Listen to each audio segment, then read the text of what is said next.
Megastar అనగానే ఈ పేరులో వైబ్ ఉంది. ఎందుకంటే చాలా ఇండస్ట్రీలోనే కాకుండా మెగా అనే పదంలోనే ఒక బిగ్గెస్ట్ స్టార్ అనే దానికి మీనింగ్ ఉంది కాబట్టి చాలా ఇండస్ట్రీస్ లో మెగా స్టార్ ని మనం కామన్ గా వాడుతూ ఉంటాం. అయితే టాలీవుడ్ కి న్యూ ఏజ్ మెగా స్టార్ ఎవరు అనే ఒక సందేహత ఉంది. సో అది ఎవరు ఏంటి అనేది మన వీడియోలో అయితే మాట్లాడుకుందాము. అండ్ ఈ మధ్య కాలంలో ఇటు టూ టైప్స్ ఫ్యాన్స్, ఇటు పాత megastar fans and Allu Arjun గారి ఫ్యాన్స్ చాలా మంది new age megastar Allu Arjun అని చెప్పి, లేకుంటే new age megastar Ram Charan అని చెప్పి సోషల్ మీడియాస్ లో మనం చూడడం అయితే జరుగుతుంది. అయితే వీళ్ళిద్దరిలో megastar, real new age megastar ఎవరు అనేది మన వీడియోలో అయితే తెలుసుకుందాము. ఇప్పుడు కేవలం టాలీవుడ్ అంటే టాలీవుడ్ వర్క్ మాత్రమే కాదు క్రేజ్, ఇండియా వైడ్ గా క్రేజ్ ఉంది, ప్రపంచ వ్యాప్తంగా క్రేజ్ ఉంది.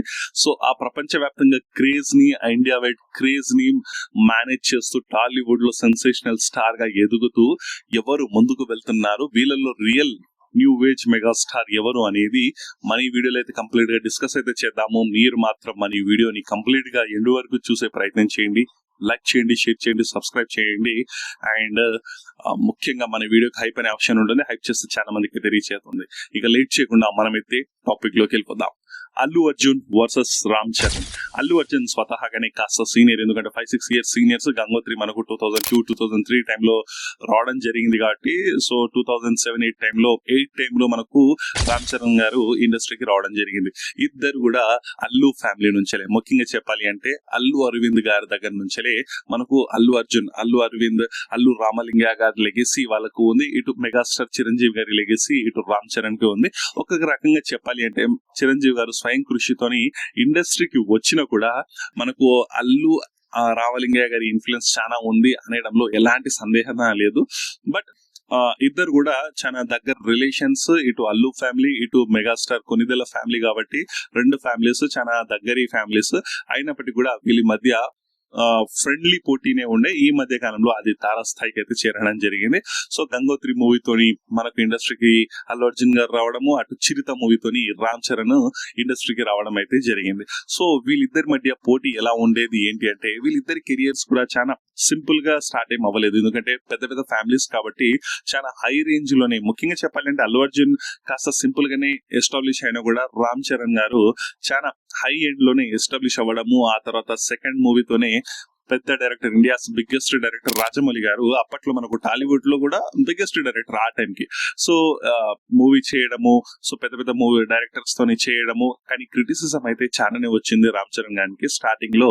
సో ఎలాంటి క్రిటిసిజం అంటే యాక్టింగ్ రాదు, ఫేషియల్ ఎక్స్ప్రెషన్స్ లేవు అనే క్రిటిసిజం చాలా వరకు మనం చూడడం జరిగింది.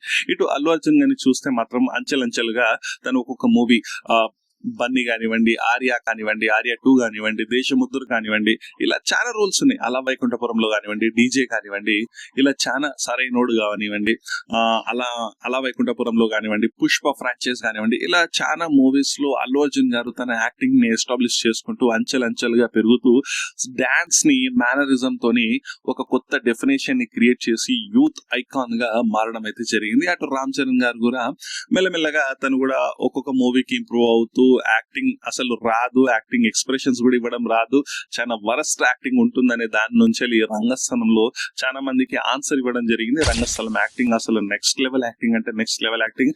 ఆ తర్వాత యాక్టింగ్ లో ఇంప్రూవ్మెంట్ ఉన్నప్పటికీ, సో చిట్టిబాబు లాంటి పాత్ర లైఫ్ టైమ్ లో ఇంకొక పాత్ర పడలేదు రామ్ చరణ్ గారికి. మగధీరలో పాత్ర బాగున్నప్పటికీ ఆ క్రెడిట్ మొత్తం మనకు అటు రాజమౌళి గారికే వెళ్తుంది. సో అలాంటి పాత్ర ఏదైనా చేశారు అంటే, లైఫ్ లో మర్చిపోలేని పాత్ర ఏదైనా ఉంది రామ్ చరణ్ గారికి అంటే అది చిట్టిబాబు పాత్ర ఉంది. ఇటు అల్లు అర్జున్ గారికి చాలా పాత్రలు ఉన్నాయి. పుష్ప పాత్ర అయితే అసలు నెక్స్ట్ లెవెల్ అంటే next level.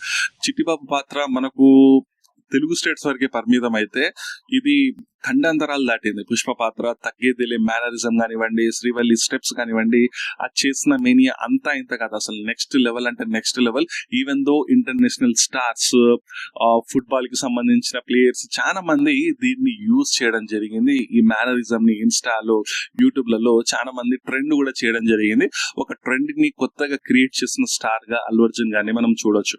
And fan following and craze విషయంలో చూసుకుంటే మనకు అల్లు అర్జున్ గారి కెరియర్ కూడా స్టార్టింగ్ నుంచి కేవలం నార్మల్ గేమ్స్ సాగలేదు. అంటే తెలుగు ఇండస్ట్రీలోనే కాకుండా సదరన్ మార్కెట్, ముఖ్యంగా చెప్పాలి అంటే కేరళలో మల్లు అర్జున్ గా పిలుచుకుంటారు అల్లు అర్జున్ గారిని. సో ఆ రేంజ్ లో ఫ్యాన్ ఫాలోయింగ్ ని క్రియేట్ చేసుకోవడం జరిగింది అల్లు అర్జున్ గారు. సో ఒక లోకల్ హీరో, అక్కడ well establish star hero movie release అయితే ఏ రేంజ్ సెలబ్రేషన్స్ ఉంటుందో, ఏ రేంజ్ కలెక్షన్స్ ఉంటుందో, ఆ రేంజ్ కలెక్షన్స్ మనకు అల్లు అర్జున్ గారిని చూడొచ్చు. అండ్ ఆ తర్వాత ముఖ్యంగా తన క్రేజ్ పీక్ కి తీసుకెళ్లింది మాత్రం పుష్ప మూవీతోని మనకు ఇండియా వైడ్ గా పరిచయం అయింది. పుష్ప 1 ఫ్రాంచైజ్ తోని, పుష్ప 2 తోని మనకు వరల్డ్ వైడ్ గా, అండ్ ముఖ్యంగా పుష్ప 2 ఇండియాలో కలెక్షన్స్ సునామీ సృష్టించింది. అంతా ఇంత కాదు, హిందీలో హైయెస్ట్ కలెక్షన్స్ మొన్న దురంధర్ వచ్చే వరకు అయితే పుష్ప 2దే ఆ హవా. సో ఒక non Hindi movie Telugu movie అయి కూడా హిందీ మూవీస్ లో హైయెస్ట్ కలెక్షన్ వచ్చిన మూవీ మనకు పుష్ప నిలవడం జరిగింది. సో రీసెంట్ గా దురంధర్ బ్రేక్ చేయడం అయితే జరిగింది. సో పుష్ప మూవీతోని అమాంతం పెరిగిపోయింది. ప్యాన్ వరల్డ్ రేస్ లో కూడా అల్లు అర్జున్ గారు ముఖ్యంగా తెలుగు ఫిలిం ఇండస్ట్రీ నుంచి ముందుండడం మనకు గమనార్థం. అటు రామ్ చరణ్ గారిని కూడా చూసుకున్న మనకు ముఖ్యంగా ఏంటంటే ఆర్ఆర్ఆర్ మూవీతోని మంచి రికగ్నైజేషన్ వచ్చింది. ఆర్ఆర్ఆర్ మూవీ వరల్డ్ వైడ్ గా కూడా పేరు రావడం జరిగింది. దానికి ఆస్కార్ రావడంలో కూడా సో నాటు సాంగ్ లో చాలా పాత్ర చాలా ఉన్నప్పటి అటు అల్లు అర్జున్ గారు ఒక సింగిల్ సోలో హీరోగా తన పేరు తెచ్చుకుంటే ఇక్కడ మల్టీ స్టార్ ఉండడం వల్ల ఆ క్రెడిట్ ఇద్దరికి ఇవ్వాల్సి వస్తుంది. ఎందుకంటే ఎన్టీఆర్ గారికి ఇవ్వాల్సి వస్తుంది, రామ్ చరణ్ గారికి ఇవ్వాల్సి వస్తుంది. ఆ తర్వాత చేసిన మూవీస్ ముఖ్యంగా చెప్పాలి అంటే ఆర్ఆర్ఆర్ తర్వాత గేమ్ చేంజర్ మూవీ, అది డిజాస్టర్ అవ్వడము అండ్ స్టోరీ విషయంలో కూడా చాలా వీక్ ఉండడం వల్ల డిజాస్టర్ అయింది. బట్ అందులో ఒక చిన్న పాత్ర ఉంటుంది, అది రామ్ చరణ్ గారి ఓల్డ్ క్యారెక్టర్ ఉంటుంది, అయ్యప్ప ఏదో సమ్ క్యారెక్టర్ పేరు ఉంటుంది. ఆ రోల్ కి మంచి అప్లాజ్ అయితే వచ్చింది. ఆ తర్వాత వచ్చిన మూవీ పెద్ద మూవీ, అది ఏంటంటే ఇన్స్పిరేషనల్ స్టోరీ అని చెప్పి అందులో చాలా మాల్ మసాలా ఉండడము, అది అంటే క్యారెక్టర్ ఒకటని చెప్పి ఇంకోలా చూపెట్టడము అండ్ మిక్స్డ్ రివ్యూస్ రావడం వల్ల కమర్షియల్ గా వర్కౌట్ అయితే అవ్వలేదు. బట్ స్టిల్ మార్కెట్ విషయంలో, ఫ్యాన్స్ విషయంలో, క్రేజ్ విషయంలో, సోషల్ మీడియా విషయంలో సో ముందు ఎవరున్నారు అనేది ఇక్కడైతే క్లియర్. అల్లు అర్జున్ గారు క్లియర్ అహెడ్ ఉంది. ఎందుకంటే మార్కెట్ ఓపెనింగ్స్ ఇవన్నీ మనం చూసుకుంటే అల్లు అర్జున్ గారు కాస్త ముందు ఉంటారు ఫ్యాన్ ఫాలోయింగ్ లో కానివ్వండి, అటు సదరన్ స్టేట్స్ లో కూడా ఫ్యాన్ ఫాలోయింగ్ కానివ్వండి, నార్త్ ఇండియాలో ఫ్యాన్ ఫాలోయింగ్ చూసుకుంటే రామ్ చరణ్ గారి ఫ్యాన్ ఫాలోయింగ్ అల్లు అర్జున్ గారి కంటే తక్కువ ఉంటుంది. ఇందులో నో డౌట్. ఒకవేళ దీన్ని డిబేట్ చేసినా వేస్ట్, ఎందుకంటే క్లియర్ గా తెలుసు. అయినప్పటికీ డిబేట్ చేస్తే మనం వాళ్ళని ఏమనలేము. So mega family versus Allu ఫ్యామిలీగా చూసుకుంటే ఇక్కడైతే క్లియర్ అహెడ్ ఉంటుంది. అండ్ దీంతో పాటుగా డాన్స్ విషయంలో చూసుకుంటే డాన్స్ స్పీడ్ అయినా, ఇంకా ఎలాంటి మేనరిజం అయినా, స్టైల్ డాన్స్ అయినా కూడా, ఎలాంటి డాన్స్ అయినా అల్లు అర్జున్ డాన్స్ చేస్తుంటే, నిజం చెప్పాలి అంటే అల్లు అర్జున్ డాన్స్ చేస్తుంటే చాలా బాగుంటుంది. అటు రామ్ చరణ్ గారు కూడా చాలా మంచి స్టెప్స్ ఎనర్జెటిక్ గా చేయడము, సో చాలా టఫ్ స్టెప్స్ కూడా చేయడము మనం చూస్తూనే ఉంటాము. రామ్ చరణ్, అల్లు అర్జున్, ఎన్టీఆర్ గారు ముగ్గురు కూడా సో ఫెంటాస్టిక్ డాన్సర్స్ మన తెలుగు ఫిలిం ఇండస్ట్రీకి. బట్ ఓవరాల్ గా చూసుకుంటే వీళ్ళిద్దరిలో కంపేర్ చేసుకుంటే కాస్త ముందే ఉంటారు అల్లు అర్జున్ గారు.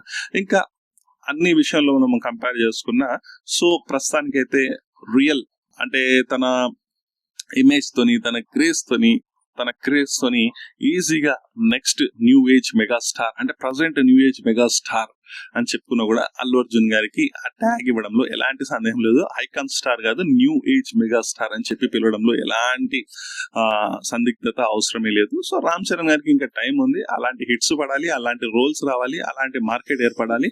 ఆ తర్వాత మనం రామ్ చరణ్ గారిని కంపేర్ చేయొచ్చు. ప్రజెంట్ అయితే అల్లు అర్జున్ గారు ముందుంటారు. ఎలాంటిది లేదు ఇందులో డౌట్ అయితే. మీకేమనిపిస్తుంది, మీకు ఎలా అనిపిస్తుంది, వీళ్ళలో ఎవరు న్యూ ఏజ్ మెగాస్టార్? ఎందుకంటే ఇది రాజుల తరం కాదు, తండ్రి తర్వాత కొడుకు కూడా న్యూ మెగాస్టార్ అని చెప్పి పిలుచుకోవాలనేది. సో మార్కెట్ పరంగా, ఇప్పుడున్న సిచ్యువేషన్స్ పరంగా, మూవీస్ పరంగా, యాక్టింగ్ పరంగా, డాన్స్ పరంగా, కలెక్షన్స్ పరంగా, క్రేజ్ పరంగా, ప్రతి దాంట్లో చూసుకుంటే present Allu Arjun new age megastar అని చెప్పి నేను అనుకుంటున్నా. మీరేమనుకుంటున్నారు? మీరు నా అభిప్రాయంతో మీరు ఓకే అనేది ఏం లేదు, మీ ఒపీనియన్స్ కూడా తెలపండి, బట్ పొలైట్ గా తెలపండి అనేది ఇంతే. సో నెక్స్ట్ వీడియోలో మనం మళ్ళీ కలుద్దాం. మీ వీడియో నచ్చినట్లయితే ప్లీజ్ లైక్ చేయండి, షేర్ చేయండి, సబ్స్క్రైబ్ చేయండి. అండ్ మీ ఒపీనియన్స్ కూడా డెఫినెట్ గా తెలియజేయండి. అల్లు అర్జున్ ఫ్యాన్స్ అయితే ఏ అని చెప్పి కామెంట్ చేయండి, ఆర్సీ ఫ్యాన్స్ అయితే ఆర్సీ అని చెప్పి, అంటే రామ్ చరణ్ గారి ఫ్యాన్స్ ఆర్సీ అని చెప్పి కామెంట్ చేయండి. ఈ వీడియో కింద గైస్ నెక్స్ట్ వీడియోలో మనం మళ్ళీ కలుద్దాం. అంతవరకు bye bye friends, signing off.